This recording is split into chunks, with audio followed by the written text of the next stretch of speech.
హ్మ్.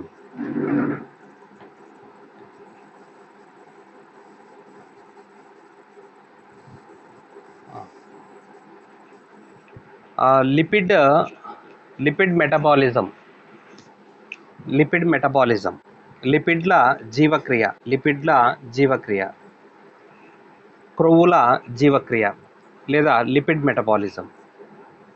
క్రొవ్వులు లేదా లిపిడ్స్ వాటి ఉత్పన్నాలు డెరివేటివ్స్ దాదాపు అన్నీ కూడా అన్ని సజీవ కణాల్లో ఉంటాయి. కొవ్వు లిపిడ్స్ కానీ మరి వాటి యొక్క డెరివేటివ్స్ ఉత్పన్నాలు కానీ అన్ని సజీవ కణాల్లో ఉంటాయన్నమాట. ఇది బ్లూర్ అనేటువంటి సైంటిస్ట్ శాస్త్రవేత్త 1943లో మరి కొవ్వులు దేంట్లో అయితే కరుగుతాయో అంటే వాటి యొక్క ద్రావణీయత ఆధారంగా చేసుకొని మరి కొవ్వులు కానీ కొవ్వులను పోలినటువంటి పదార్థాలను కానీ మరి లిపిడ్లు అని నామకరణం చేశాడు బ్లూర్ అనేటువంటి శాస్త్రవేత్త 1943లో. అంటే క్రొవ్వులు దేంట్లో కరుగుతాయి, క్రొవ్వులు కానీ లేదా క్రొవ్వు ఉత్పన్నాలు కానీ దేంట్లో మరి కరుగుతాయో దాని యొక్క ద్రావణీయతని ఆధారంగా చేసుకొని మరి లిపిడ్లని వాటి నామీకరణం చేశాడు. మరి కొవ్వులు లేదా లిపిడ్స్ అనేటివి నీటిలో కరగవు. మరి దేంట్లో కరుగుతాయి అంటే క్లోరోఫామ్లో కరుగుతాయి, బెంజిన్లో కరుగుతాయి, పెట్రోలియం ఈథర్లలో కరుగుతాయి. అంటే లిపిడ్స్ అనేటివి నీటిలో కరగవు, క్లోరోఫామ్, బెంజిన్, పెట్రోలియం ఈథర్ ఇలాంటి వాటిలో కరుగుతాయి అని చెప్పేసి కరుగుతాయని చెప్పాడు. మరి వివిధ అంటే డిఫరెంట్ లిపిడ్స్ వాటి మధ్య ఉండేటువంటి రసాయనిక పోలికలు లేకపోవడం వల్ల వీటిని విభిన్న జాతీయ జీవరసాయన పదార్థాల సముదాయం అని అంటారు. అంటే లిపిడ్స్ వాటి లిపిడ్స్లో ఉండేటువంటి రసాయనిక అంటే కెమికల్ స్ట్రక్చర్స్ యొక్క పోలికలు కెమికల్ స్ట్రక్చర్స్ ఒకే విధంగా లేకపోవడం వల్ల విభిన్న జాతీయ జీవరసాయన పదార్థాల సమూహం లేదా గ్రూపుగా చెప్తారనమాట కొవ్వులని లేదా లిపిడ్స్ని. మరి క్రొవ్వులలో కార్బోహైడ్రేట్ల లాగానే కార్బన్, హైడ్రోజన్, ఆక్సిజన్ అనేటువంటి మాలిక్యూల్స్ ఉంటాయి. లిపిడ్స్లో కార్బోహైడ్రేట్లో మనం ఏమంటాము సిహెచ్ఓ అంటే ఏమి? సిహెచ్ఓ అంటే కార్బన్, హైడ్రోజన్, ఆక్సిజన్. మరి కొవ్వులలో కూడా సిహెచ్ఓ అణువులే ఉంటాయి. కానీ వీటిలో ఆక్సిజన్స్ అనేటివి తక్కువగా ఉండటం వల్ల లిపిడ్స్లో ఆక్సిజన్ అణువులు తక్కువగా ఉండటం వల్ల ఆక్సీకరణలలో ఎక్కువ ఆక్సిజన్ను గ్రహించి కార్బోహైడ్రేట్లు, ప్రోటీన్ల కంటే ఎక్కువ శక్తిని విడుదల చేస్తాయి. 1 గ్రాము లిపిడ్ లేదా కొవ్వు దహనం చెందినప్పుడు మరి 9500 కెలోరీల ఉష్ణశక్తి అనేది వెలువడుతుంది. అంటే 1 గ్రామ్ లిపిడ్ బర్న్ అయినప్పుడు అంటే దహనం చెందినప్పుడు ఆక్సీకరణ చర్యల వల్ల దహనం చెందినప్పుడు 9500 కిలో క్యాలరీల మనకు హీట్ ఎనర్జీ అనేది రిలీజ్ అవుతుంది. మరి 1 గ్రామ్ ప్రోటీన్ మరి ఆక్సీకరణం చెందినప్పుడు మనకు 4400 క్యాలరీల ఎనర్జీ అనేది రిలీజ్ అవుతుంది.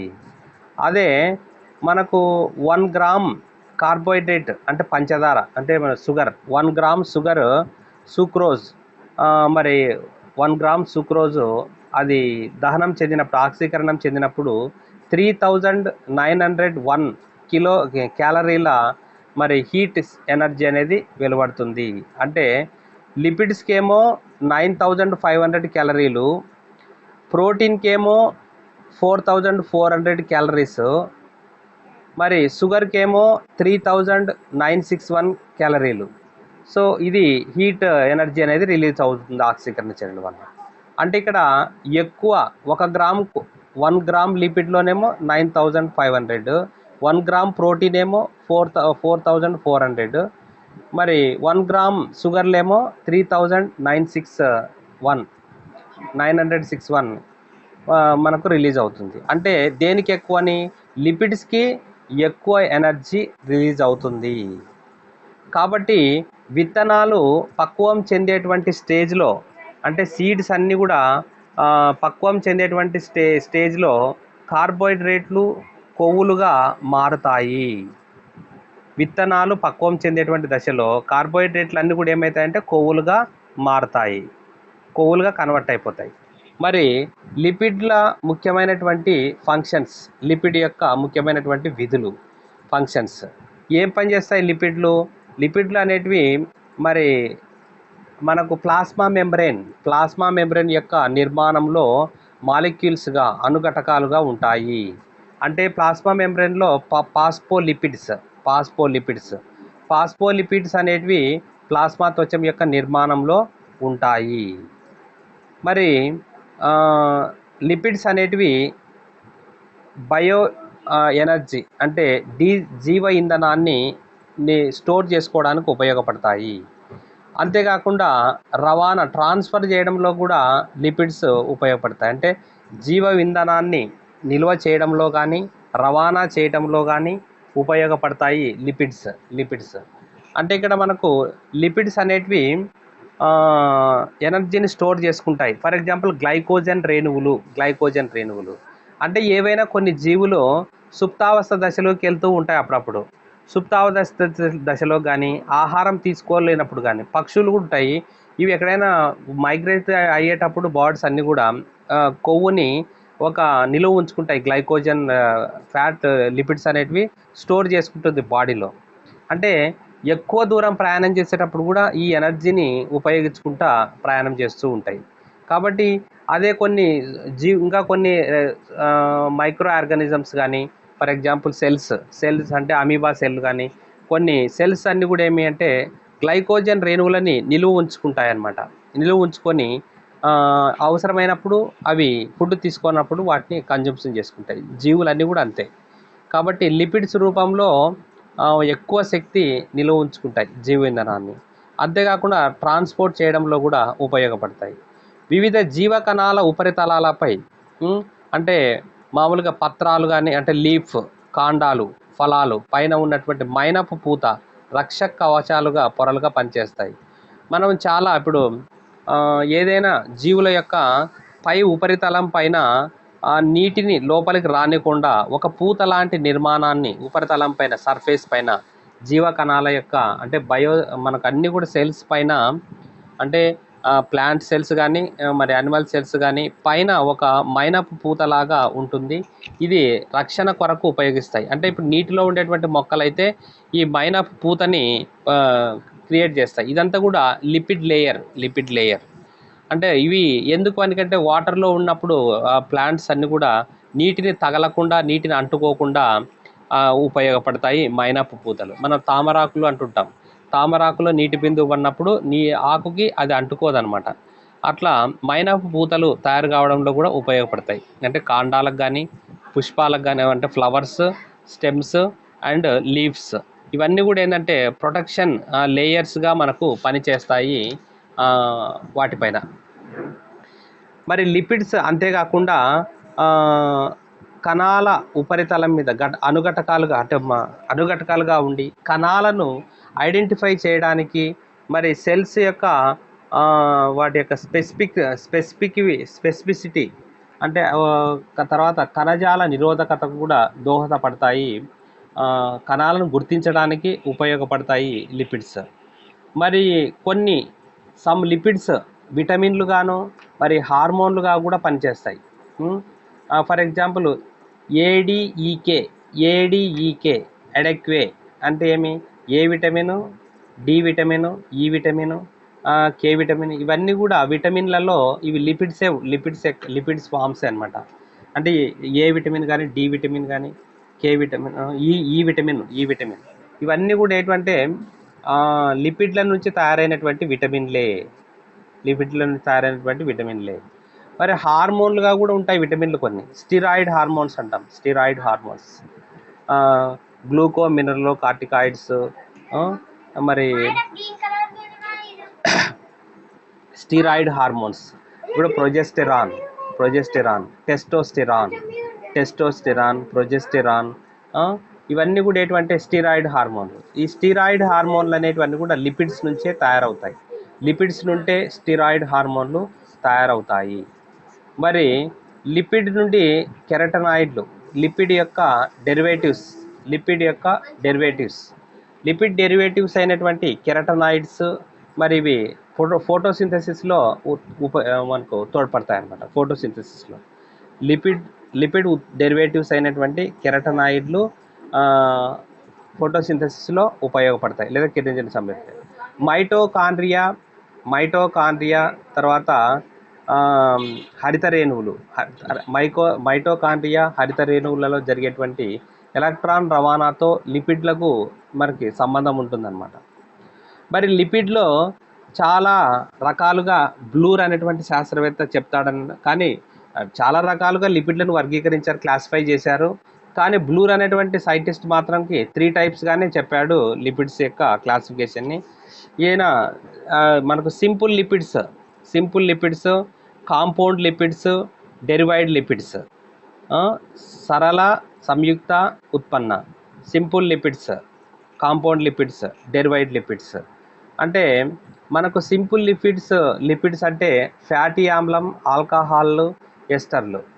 సింపుల్ లిపిడ్స్ అంటే ఫ్యాటీ ఆమ్లము లేదా కొవ్వు ఆమ్లం, ఆల్కహాల్ల ఎస్టర్లు. ఎగ్జాంపుల్గా మనము న్యూట్రల్ లిపిడ్స్, మైనాలు, ఆల్కహాల్ భాగమైనటువంటి గ్లిజరాల్గా ఉంటే వాటిని కొవ్వు ఆమ్లాలని, ఆల్కహాల్ భాగము గ్లిజరాల్ కానప్పుడు వాటిని మైనాలు అని అంటారు. అంటే మనకు తటస్థ కొవ్వులు లేదా న్యూట్రల్ ఫ్యాటీ యాసిడ్స్ అనేటివి ఎగ్జాంపుల్గా ఏం చెప్తున్నామంటే మైనాలు, తటస్థ కొవ్వులు మైనాలు. ఆల్కహాల్ భాగము గ్లిజరాల్గా ఉంటే వాటిని కొవ్వులు అని అంటారు. ఆల్కహాల్ భాగము గ్లిజరాల్గా కాకపోతే వాటిని మైనాలు లేదా వ్యాక్సెస్ అని అంటారు. మరి సంయుక్త లిపిడ్లు, వీటిలో కొవ్వు ఆమ్లం, ఆల్కహాల్తో పాటు ఇతర సముదాయాలు అదనంగా చేర్చబడి ఉంటాయి. కాబట్టి కార్బోహైడ్రేట్లు అనేవి గ్లైకోలిపిడ్స్, ప్రోటీన్లు అనేవి లిపోప్రోటీన్లు. మరి అదనంగా అంటే కార్బోహైడ్రేట్లు అయినటువంటి గ్లైకోలిపిడ్స్, ప్రోటీన్లు, మరి లిపోప్రోటీన్లు వంటివి అదనపు సముదాయాలుగా లిపిడ్లతో కలిసి ఉంటాయి.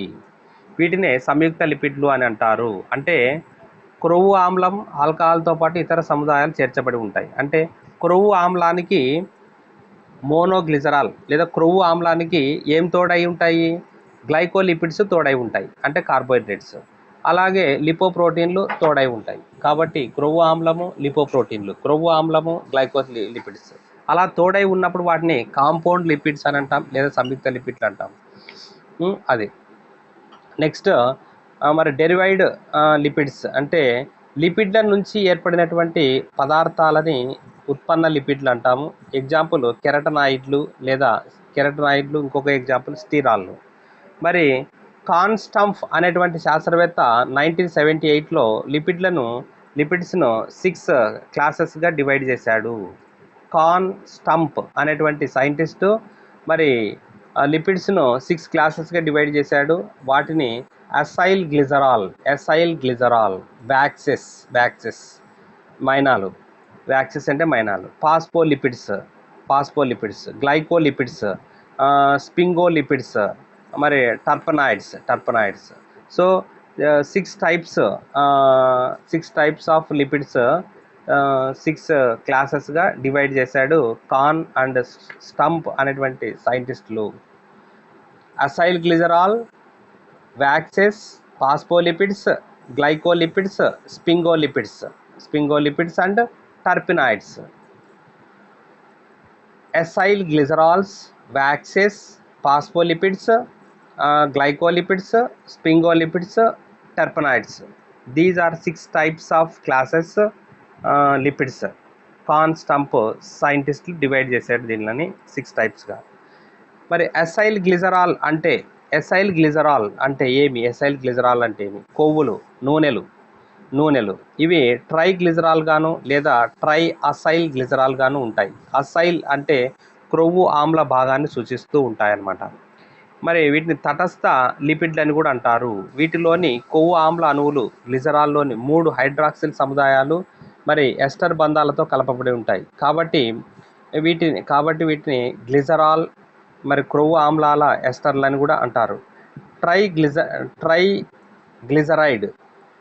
ట్రైగ్లిజరైడ్ లైపేజ్ ఎంజైమ్ సమక్షంలో జల విశ్లేషణం చెందినప్పుడు క్రొవ్వు ఆమ్లాలు గ్లిజరాల్గా ఏర్పడతాయి.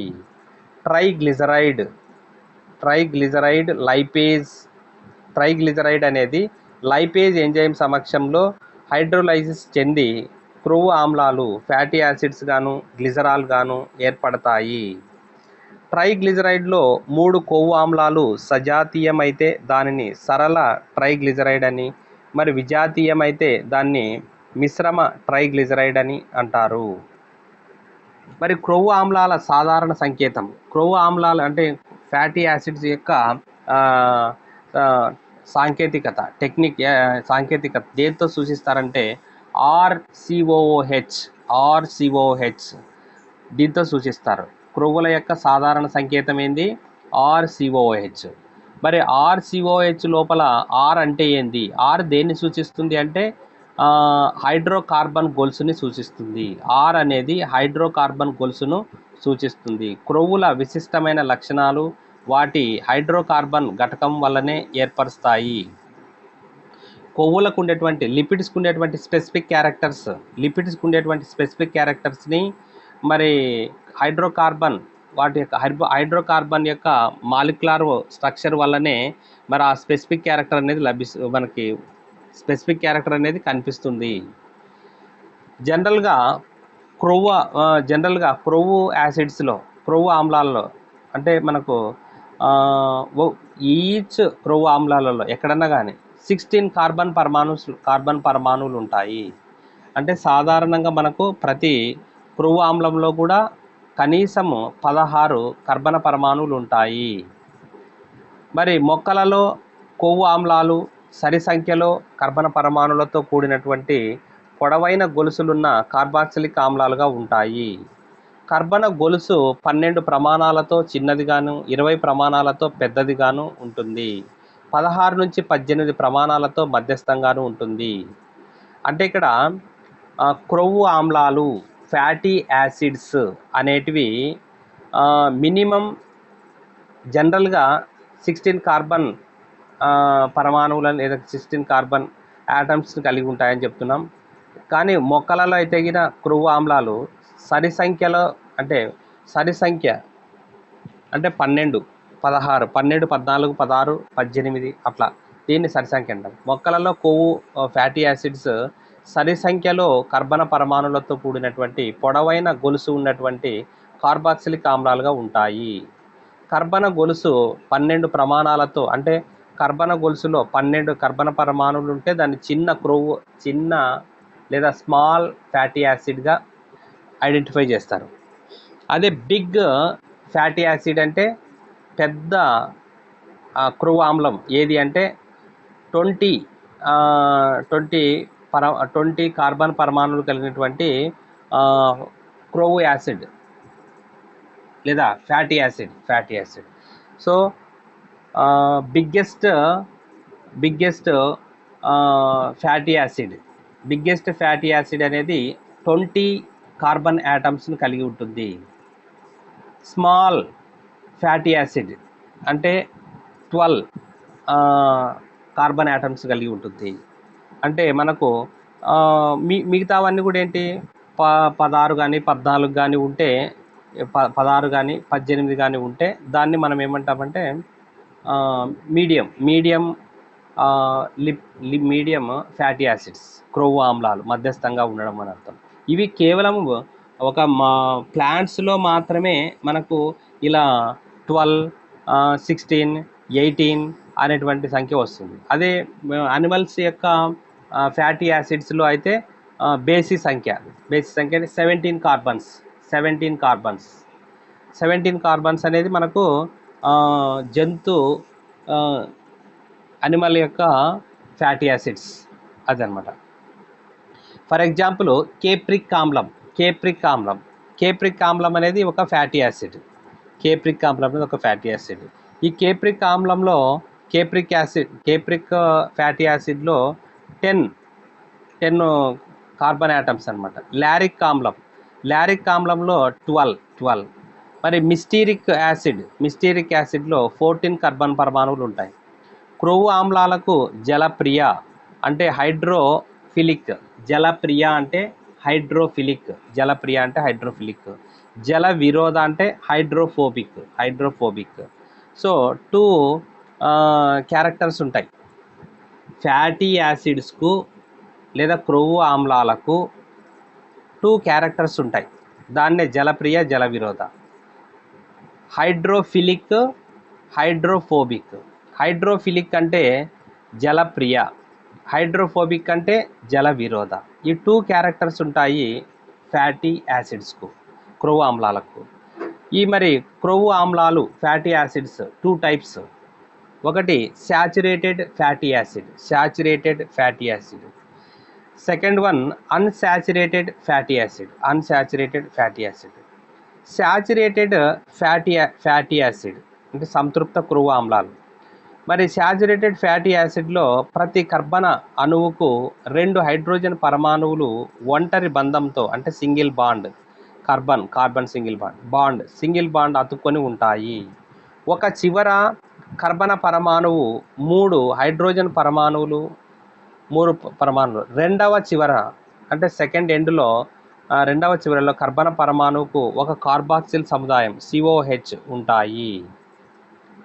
అంటే ఒక ఫ్యాటీ యాసిడ్ యొక్క చైన్ లేదా గొలుసు అంటే క్రొవ్వు ఆమ్లాల యొక్క గొలుసు. దీంట్లో ఫర్ ఎగ్జాంపుల్ మనకు సంతృప్త క్రొవ్వు ఆమ్లాలు లేదా శాచురేటెడ్ ఫ్యాటీ యాసిడ్ గొలుసు ఉంటుంది. ఈ గొలుసులో ఫర్ ఎగ్జాంపుల్కి స్టీరిక్ ఆమ్లం లేదా పామిటిక్ యాసిడ్ అంటే ఏంది? పామిటిక్ యాసిడ్ అంటే పామాయిల్ అంటే మనం అందరం తింటూ ఉంటాం, కాబట్టి దీన్ని పామిటిక్ యాసిడ్ అని అంటాం. కాదు, పామ్ చెట్ల నుంచి వస్తుంది కాబట్టి పామాయిల్ అని అంటాం. సో ఈ పామాయిల్ని మనము ఆహారంగా తీసుకుంటుంటాం. మరి ఈ పామాయిల్లో కూడా ఫ్యాటీ ఆమ్లాలు, అది కూడా ఒక ఫ్యాటీ ఆమ్లం అనమాట. అంటే క్రొవ్వు ఆమ్ల గొలుసు అని చెప్తున్నాం. ఇలా ఎగ్జాంపుల్ పామిటిక్ ఆమ్లం కానీ స్టీరిక్ ఆమ్లం కానీ ఎగ్జాంపుల్గా తీసుకున్నట్లయితే, మరి ఒకవైపు కార్బాక్సిలిక్ గ్రూప్ ఉంటుంది గొలుసులో, మరొక వైపుకి అంటే ఒక కార్బన్ పరమాణువుకి ఒకవైపు ఏమో COH గ్రూప్, కార్బాక్సిలిక్ గ్రూప్ ఉంటుంది. ఈ రెండవ వైపు ఇంకొక వైపు ఏమో హైడ్రోజన్ పరమాణువులు ఉంటాయి. దీన్ని ఎలా చెప్తామంటే శాచురేటెడ్ ఫ్యాటీ యాసిడ్ అంటున్నాం. దీన్ని ఎలా చెప్తున్నామంటే ప్రతి కర్బన అణువుకు 2 హైడ్రోజన్ పరమాణువులు అతుక్కొని ఉంటాయి, అంటే సింగిల్ బాండ్ ఉంటుంది ఇక్కడ. ఒక చివర కర్బన పరమాణువుకు 3 హైడ్రోజన్ పరమాణువులు ఉంటాయి. రెండవ చివర కర్బన పరమాణువుకు ఒక కార్బాక్సిల్ సముదాయం ఉంటుంది. మనం ఎగ్జాంపుల్ దీన్ని పామిటిక్ యాసిడ్, స్టీరిక్ యాసిడ్కి చెప్పచ్చు. మరి పామిటిక్ యాసిడ్ లేదా స్టీరిక్ యాసిడ్. పామిటిక్ యాసిడ్ అంటే పామాయిల్లో ఉండేటువంటి క్రొవ్వు ఆమ్లం, ఇది సంతృప్త ఫ్యాటీ యాసిడ్ అని చెప్తున్నాం. మరి అసంతృప్త అన్సాచురేటెడ్ ఫ్యాటీ యాసిడ్, పామాయిల్ ఏం చెప్తాం ఎగ్జాంపుల్గా? శాచురేటెడ్ ఫ్యాటీ యాసిడ్ అని చెప్తున్నాము. మరి అన్సాచురేటెడ్ ఫ్యాటీ యాసిడ్ అసంతృప్త క్రొవ్వు ఆమ్లాలు. మరి అసంతృప్త క్రొవ్వు ఆమ్లాలలో ఏముంటుందంటే కర్బన పరమాణువులు హైడ్రోజన్ పరమాణువులతో పూర్తిగా సంతృప్తిని చెందవు. కర్బన పరమాణువులు హైడ్రోజన్ యాటమ్స్తో పూర్తిగా సంతృప్తత చెందవు. కర్బన పరమాణువులకు కొన్ని చోట్ల డబుల్ బాండ్స్ ఉంటాయి. ఒక ద్విబంధం ఉంటే మోనోఇనోయిక్ అని, రెండు బంధాలుంటే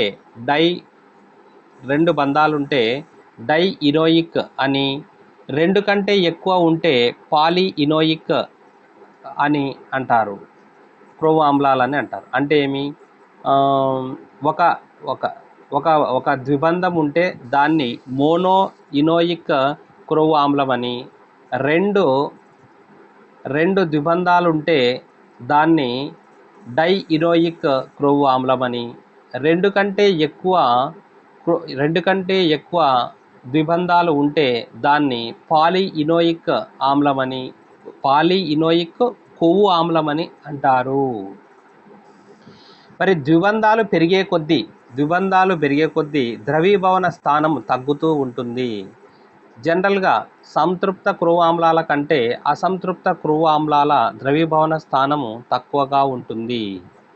మొక్కలలో ట్రైగ్లిజరైడ్లు సాధారణంగా శాఖీయ భాగాల్లో తక్కువగాను, విత్తనాలు, ఫలాల్లో ఎక్కువగాను ఉంటాయి. ట్రైగ్లిజరైడ్స్ మొక్కల ట్రైగ్లిజరైడ్స్లో ఎక్కువ భాగము తక్కువ ద్రవీభవన స్థానం ఉన్న అసంతృప్త క్రొవ్వు ఆమ్లాలైన ఓలిక్, లినోలినిక్ కొవ్వు ఆమ్లాలైనటువంటి ఓలిక్, లినోలీనిక్ ఆమ్లాలతో ఏర్పడటం వల్ల ఇవన్నీ మనకు సాధారణ ఉష్ణోగ్రత వద్ద నూనెల రూపంలో ఉంటాయి. క్రొవ్వులు సంతృప్త క్రొవ్వు ఆమ్లాలు అధిక పాలలో కలిగి ఉండటం వల్ల అది గది ఉష్ణోగ్రత వద్ద ఘన రూపంలో ఉంటుంది. అంటే సంతృప్త క్రొవ్వు ఆమ్లాలు అధికంగా ఉంటే అవి మరి ఎట్లుంటాయంటే గది ఉష్ణోగ్రత వద్ద ఘన రూపంలో ఉంటాయి. మరి అసంతృప్త క్రొవ్వు ఆమ్లాలలో ఓలిక్, లినోలీనిక్ ఆమ్లాలతో ఏర్పడటం వల్ల ఇవన్నీ కూడా గది ఉష్ణోగ్రత వద్ద నూనెల రూపం అంటే ద్రవ రూపంలో ఉంటాయి. మనం గుర్తుపెట్టుకోవాల్సినది పామిటిక్ యాసిడ్ మొక్క కొవ్వులు అంటే పామాయిల్ అనేది పామ్ చెట్ల నుండి వచ్చేటువంటి నూనె లేదా ఆయిల్, కొవ్వు ఆమ్లం. సో పామిటిక్ యాసిడ్ మొక్కల నూనె అని చెప్తున్నాము. దీని యొక్క డిగ్రేడేషన్ అనకూడదు, నిజంగా చెప్పాలంటే ఇది కొవ్వు యాసిడ్ యొక్క మెటబాలిక్ బీటా ఆక్సిడేషన్ అంటే క్రొవ్వులు విచ్ఛిన్నం చెందడం. పామిటిక్ యాసిడ్ యొక్క విచ్ఛిన్నత వల్ల శక్తి ఏ విధంగా రిలీజ్ అవుతుంది అనేది మనకు ఒక టాపిక్ ఉంది. కాబట్టి పామిటిక్ యాసిడ్ విచ్చిత్తి లేదా బీటా ఆక్సిడేషన్, క్రొవ్వుల యొక్క ఫ్యాటీ యాసిడ్ బీటా ఆక్సీకరణ చర్య అని కూడా చెప్పుకోవచ్చు దాన్ని. కాబట్టి కొవ్వు ఆమ్లము ఏ విధంగా విచ్చిత్తి చెంది శక్తిని ఎలా రిలీజ్ చేస్తుంది అనేది మనకు సిలబస్లో ఉందన్నమాట. తర్వాత అసంతృప్త క్రొవ్వు ఆమ్లకి ఎగ్జాంపుల్. అసంతృప్త క్రొవ్వు ఆమ్లకి ఎగ్జాంపుల్ ఓలిక్ ఆమ్లము, ఆలివ్ నూనె, దీన్నే ఓలిక్ యాసిడ్ అని కూడా అంటారు. లినోలిక్ ఆమ్లం లేదా పత్తి గింజలు లేదా సోయా చిక్కుడు నూనె. మరి లినోలిక్ ఆమ్లం దీన్నే లిన్సిడ్ నూనె అని అంటారు. మరి మొక్కలలో క్రొవ్వు ఆమ్లాల సంఘటన జాతిని బట్టి మారుతుంది. ఎగ్జాంపుల్ వేరుశనగ నూనెలో మనకు గ్రౌండ్నట్ ఆయిల్లో 9% పామిటిక్ ఆమ్లం ఉంటుంది. 9%. 59% ఓలిక్ ఆమ్లం ఉంటుంది. 21% లినోలిక్ ఆమ్లం ఉంటుంది. మరి పత్తి విత్తనాల నుండి లభించేటువంటి కాటన్ సీడ్లో ఉండేటువంటి నూనెలో 20% పామిటిక్ ఆమ్లం ఉంటుంది, 30% ఓలిక్ ఆమ్లం ఉంటుంది, 45% లినోలిక్ ఆమ్లం ఉంటుంది. అంటే అన్సాచురేటెడ్ ఫ్యాటీ యాసిడ్కి ఎగ్జాంపుల్ ఏమంటే ఆలివ్ నూనె, పత్తి గింజల నూనె, చిక్కుడు గింజల నూనె, లిన్సిడ్ నూనె ఎగ్జాంపుల్గా చెప్పుకోవచ్చు. మరి మొక్కలలో ఉండేటువంటి అసంతృప్త క్రొవ్వు ఆమ్లాలు వాటి మొక్కలను బట్టి మారుతూ ఉంటుంది, ఒకే విధంగా ఉండదు. ఎగ్జాంపుల్గా మనకు గ్రౌండ్నట్ వేరుశనగ 9% పామిటిక్ ఆమ్లము, 59% ఓలిక్ ఆమ్లము, 21% లినోలిక్ ఆమ్లం ఉంటుంది. అదే మనకు కాటన్ సీడ్స్ పత్తి విత్తనాల్లోనైతే 20% పామిటిక్ యాసిడ్ ఉంటుంది, 30% ఓలిక్ యాసిడ్, తర్వాత 45% లినోలిక్ యాసిడ్ అనేది ఉంటుంది. అదే సంతృప్త క్రొవ్వు ఆమ్లాలు అంటే శాచురేటెడ్ ఫ్యాటీ యాసిడ్లో అయితే సంతృప్త ఫ్యాటీ యాసిడ్స్కి ఎగ్జాంపుల్ ఏమంటే కెప్రోయిక్ ఆమ్లము, కేప్రిక్ ఆమ్లము, మిస్టిరిక్ ఆమ్లము, పామిటిక్ ఆమ్లము, స్టీరిక్ ఆమ్లము, అరాకిడిక్ ఆమ్లము. ఇవి అరాకిడిక్ ఆమ్లం అంటే వేరుశనగలో ఉండేటువంటి సంతృప్త ఆమ్లాన్ని అరాకిడిక్ యాసిడ్ అని అంటారు. వేరుశనగలో ఉండేటువంటి సంతృప్త ఫ్యాటీ యాసిడ్ని అరాకిడిక్ ఆమ్లము.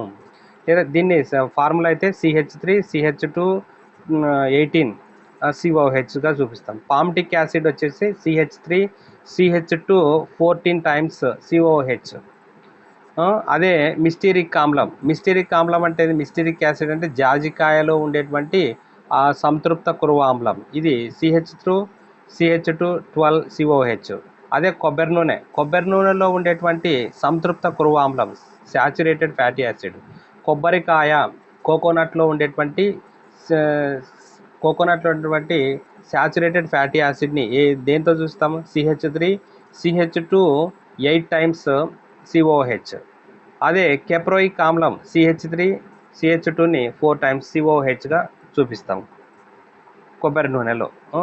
కొబ్బరి నూనెలో ఉండేదాన్ని కెప్రోయిక్ ఆమ్లం అనొచ్చు. ఇంకొకటి కేప్రిక్ యాసిడ్ అని కూడా అనొచ్చు. కేప్రిక్ ఆమ్లము లేదా కేప్రిక్ యాసిడ్. సో మిస్టీరిక్ వచ్చేసి జాజికాయ, పామిటిక్ యాసిడ్స్ వచ్చేసి పామిటిక్ యాసిడ్ అంటే పామాయిల్. స్టీరిక్ ఆమ్లం వచ్చేసి ఇది కూడా మొక్కలలో ఎక్కువగా లభిస్తుంది.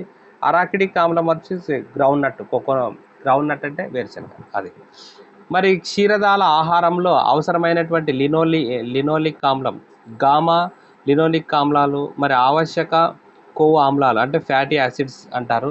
జంతువులలో వీటి నుండి అరాకిడిక్ ఆమ్లం వచ్చేసి 20 కార్బన్ పరమాణులు కలిగినటువంటి ఫ్యాటీ యాసిడ్ ఉంటుంది. ప్రోస్టాగ్లాండిన్స్ అనేటువంటి క్రొవ్వు ఆమ్లాలు కూడా ఉత్పన్నాలకు అరాకిడిక్ ఆమ్లం ఆద్యంగా పనిచేస్తుంది. ప్రోస్టాగ్లాండిన్ సింథటేజ్ అనేటువంటి ఎంజైమ్ మరి వీటి సంశ్లేషణకు తోడ్పడుతుంది. ప్రోస్టాగ్లాండిన్లు ముఖ్యంగా జంతువుల యొక్క హార్మోన్ల త్వచాలకు బంధించబడడానికి తోడ్పడతాయి. మైనాలు, వ్యాక్సెస్ అనేటివి మరి ఇవి శాచురేటెడ్ మోనోహైడ్రిక్ ఆల్కహాల్లు. మైనాలు లేదా వ్యాక్సెస్ అనేటివి శాచురేటెడ్ మోనోహైడ్రిక్ ఆల్కహాల్లు, తర్వాత ఫ్యాటీ యాసిడ్స్ ఎస్టర్లు. మరి వ్యాక్సెస్లో గ్లిజరాల్కు బదులుగా అధిక కర్బన పరమాణువులు ఉండేటువంటి ఆలిఫాటిక్, హయ్యర్ ఎలిఫాటిక్ ఆల్కహాల్లు ఉంటాయి. మరి హైడ్రోకార్బన్ గొలుసులో ద్విబంధాలు లోపించటం వల్ల ట్రైగ్లిజరైడ్లతో పోలిస్తే వీటి ద్రవీభవన స్థానం ఎక్కువగా ఉంటుంది. అంటే మైనాలకు, వ్యాక్సెస్కి ఎక్కువ ద్రవీభవన స్థానం ఉంటుంది.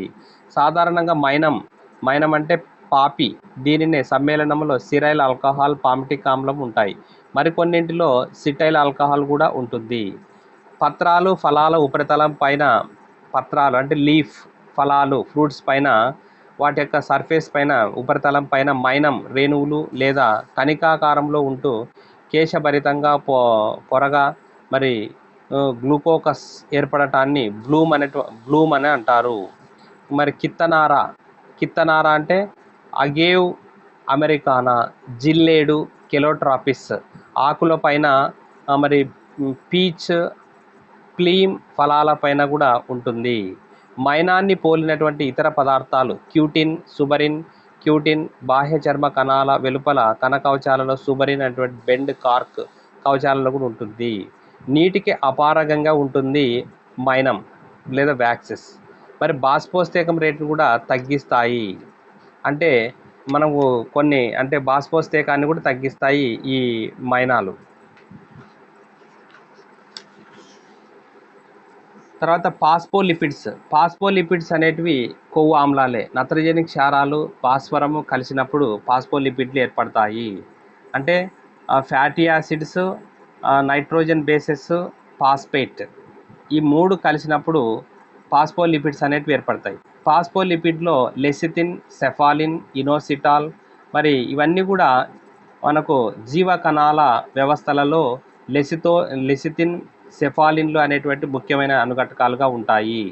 పారగమ్యత, స్థానాంతరం లాంటి జీవక్రియలలో ముఖ్యమైన పాత్ర వహిస్తాయి పాస్పోలిపిడ్స్. ఫాస్ఫోటిడైల్ ఇనోసిటాల్ ఇవి మైటోకాండ్రియా లోపలి త్వచంలో ఉంటాయి.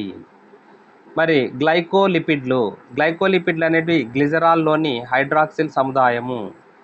మరి కార్బోహైడ్రేట్లో ఉండేటువంటి లిపిడ్స్ని, కార్బోహైడ్రేట్లు, లిపిడ్ క్రొవ్వు ఆమ్లాలు కలిస్తే గ్లైకోలిపిడ్స్ అని అంటాం. అంటే గ్లిజరాల్లోని హైడ్రాక్సిల్ సముదాయము చక్కెర అణువుతో బంధింపబడటం వల్ల గ్లైకోలిపిడ్లు అనేవి ఏర్పడతాయి. మరి ఈ గ్లైకోలిపిడ్లలో భాస్వరము లేదా ఫాస్ఫేట్ అనేది ఉండదు. మరి ఈ గ్లైకోలిపిడ్లు అనేటివి కార్బోహైడ్రేట్ గ్లిజరైడ్ యొక్క ఉత్పన్నాలు. ఫర్ ఎగ్జాంపుల్ గ్యాలక్టోలిపిడ్లు, సల్ఫోలిపిడ్లు అనేటివి గ్లైకోలిపిడ్లకు ఉదాహరణలు. హరితరేణు త్వచాలలోని గ్యాలక్టోలిపిడ్లు గ్యాలక్టోజ్ మరి డిఆక్సీ గ్లూకోజ్ చక్కెరలను కలిగి ఉంటాయి. స్పింగోలిపిడ్లు అనేటివి మొక్కల, జంతువుల త్వచాలలో స్పింగోలిపిడ్లు ప్రధానమైన అణుఘటకాలుగా ఉంటాయి. జల విశ్లేషణం చెందితే ఒక అణువు పాస్పారిక్ ఆమ్లము, ఒక అణువు క్రొవ్వు ఆమ్లము, ఒక అణువు స్పింగోసైన్గా ఏర్పడతాయి. స్పింగోసైన్ ఇవి పొడవు గొలుసు ఉన్నటువంటి అమైనో ఆల్కహాల్. మొక్కలలో, సూక్ష్మజీవులలో ఫైటోస్పింగోసైన్ గాను, హరితరేణు త్వచాలలో గ్లూకోసెరిబ్రోసైడ్లు గాను ఉంటాయి స్పింగోలిపిడ్లు. మరి టర్పినాయిడ్లు అంటే ఏమి? టర్పినాయిడ్లు అంటే స్టీరాయిడ్లు. టర్పినాయిడ్లు అనేక ఐసోప్రిన్ C5H2 ప్రమాణాలతో ఏర్పడతాయి. మరి టర్పినాయిడ్లలో సువాసన వెదజల్లేటువంటి ఆవశ్యక తైలాలు ఎసెన్షియల్ ఆయిల్స్గా ఉంటాయి. టర్పినాయిడ్లు అంటే సువాసన వెదజల్లేటువంటి తైలాలుగా ఉంటాయి. ఎగ్జాంపుల్ మెంతా పెపరైటా అంటే పుదీనాకు ఒక రకమైనటువంటి మంచి వాసనని వెదజల్లుతుంది, తైలం అనేది ఉంటుంది, అది టర్పినాయిడ్ ఉంది అని అర్థం అక్కడ. ఆసిమం బాసిలికం అంటే సబ్జగింజలు. తర్వాత సిట్రస్ జాతులు, నిమ్మ జాతులు ఆవశ్యక తైలాలు సాధారణంగా వర్ణరహితమైనవి. వీటిని జల బాష్ప స్వేదనం అంటే స్టీమ్ డిస్టిలేషన్ ద్వారా వేరు చేయవచ్చు. టర్పినాయిడ్ని మనం వేరు చేయవచ్చు.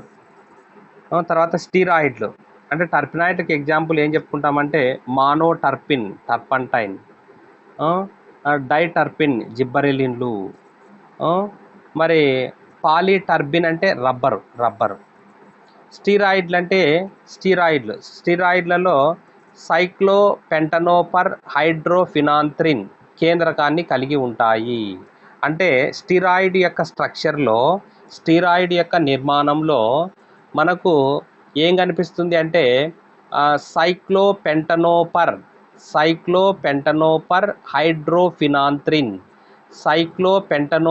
హైడ్రోఫినాంత్రిన్ అనేటువంటి కేంద్రకమును కలిగి ఉంటాయి. అంటే నిర్మాణంలో ఈ వలయాలను కలిగి ఉంటాయి అని అర్థం ఇక్కడ. మరి మొక్కలలో ఉండేటువంటి స్టీరాయిడ్లను ఫైటోస్టిరాయిడ్లు అని అంటారు.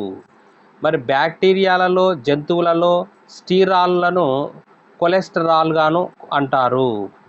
ఉన్నత శ్రేణి మొక్కలలో కొలెస్టరాల్ అరుదుగా ఉంటుంది, చాలా తక్కువగా ఉంటుంది. మరి ఈ ఉన్నత స్థాయి మొక్కలలో మనకు స్టిగ్మా స్టెరాల్లు, సైటోస్టెరాల్లు ఉంటాయి. శిలీంధ్ర కణాలలో ఉండేటువంటి స్టిరాల్ను మైకోస్టెరాల్స్ అని అంటారు. ఓకేమా రైట్ మా.